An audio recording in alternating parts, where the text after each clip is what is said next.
This video is about Axis Empires from Decision Games, and I am into the next season, the autumn of 1938. This is going to be 2 turns. So I'm going to start with the European map. It's August and September of 1938. So the Axis reveals a new strategy, which is demand Czechoslovakia. This is right on schedule with history. And this card has a historical comment on it from Adolf. Quote, "If ever that silly old man comes interfering here again with his umbrella, I'll kick him downstairs and jump on his stomach in front of photographers." Of course, he's speaking here of his meeting with Neville Chamberlain at Munich.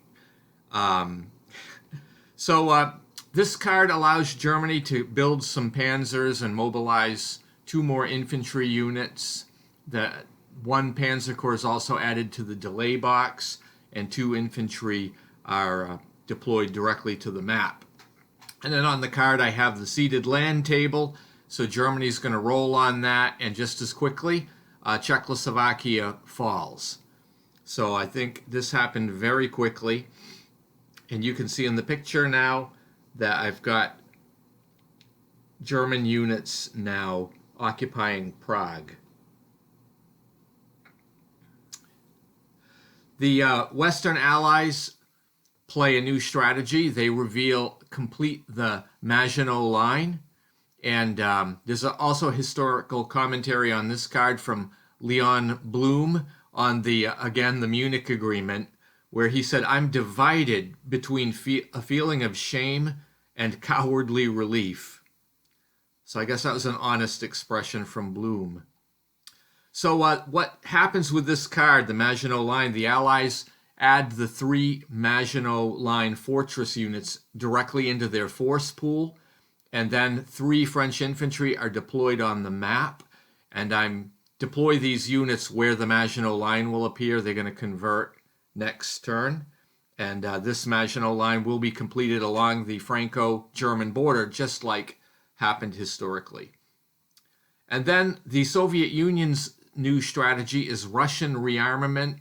So the Russians began constructing 4 new armies, the 14th, 15th, 18th, and 19th armies. They're put into the delay box, and then 4 infantry corps and a tank unit are deployed directly to the map. And that covers this turn, August, September 1938, on the European map. So going to the Daisenso map here, it's August, September still of 1938, and the Japanese reveal a new strategy. It is Imperial Offensive, and this also has a blitz marker on it, so there's a blitz segment in this which allows enhanced combat. There is some commentary on the card, historical commentary, and that is that the War Minister Sugiyama launches offensives to resolve Japan's limited war in China. So this card has a political table on it that I have to roll on, and unfortunately for the Japanese, I rolled command failure. So that's not good. The Allies can now place a command failure marker, which they do in Hopa. So this is where the Japanese have been fighting, so it's going to limit the effects of the Japanese offensive. And you can see in the picture there some of the limitations that are even highlighted on that marker. Also, the Japanese air support is moved into the delay box. But since I played a blitz card here, the attacks are going to continue anyway, despite this negative result, and it's not surprising that we have an attacker defeated in this combat. Then the Allies reveal their card, the Western Allies. It's the League of Nations card event, and the League basically declares Japan to be an aggressive nation. Too little too late maybe, but okay, that's what they did.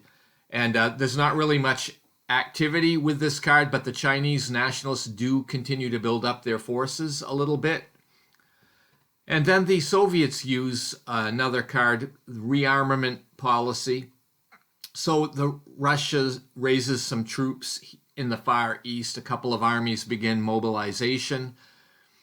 And finally, the Chinese communists in Taiyuan launch a counterattack against the Japanese forces. You can see them.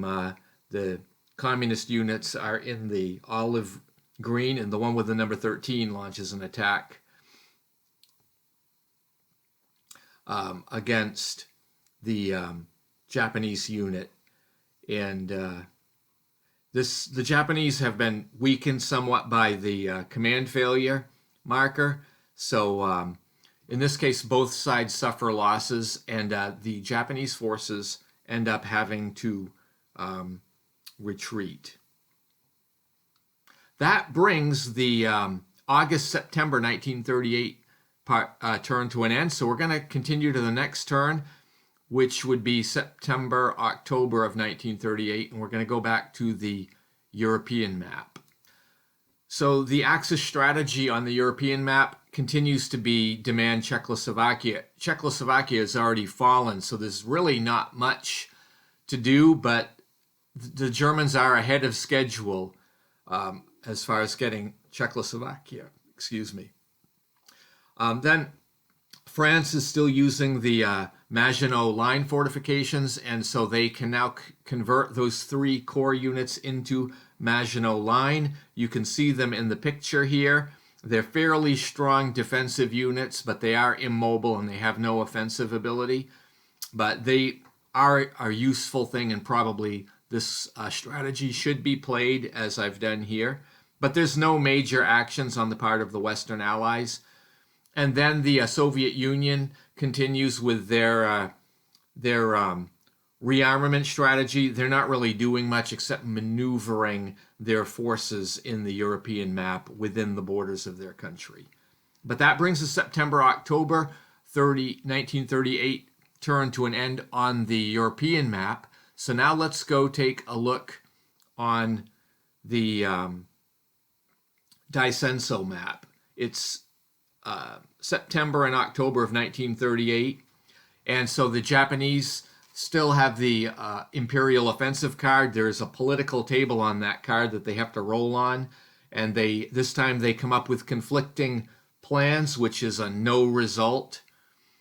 So as shown in the picture here, you can see the Japanese North headquarters in Piping, and they reorganized some of the forces in mainland China. And then I was able to move another unit by means of troop convoys into the port there at Tientsin. And then I launched another attack against the Chinese communists in Hopa.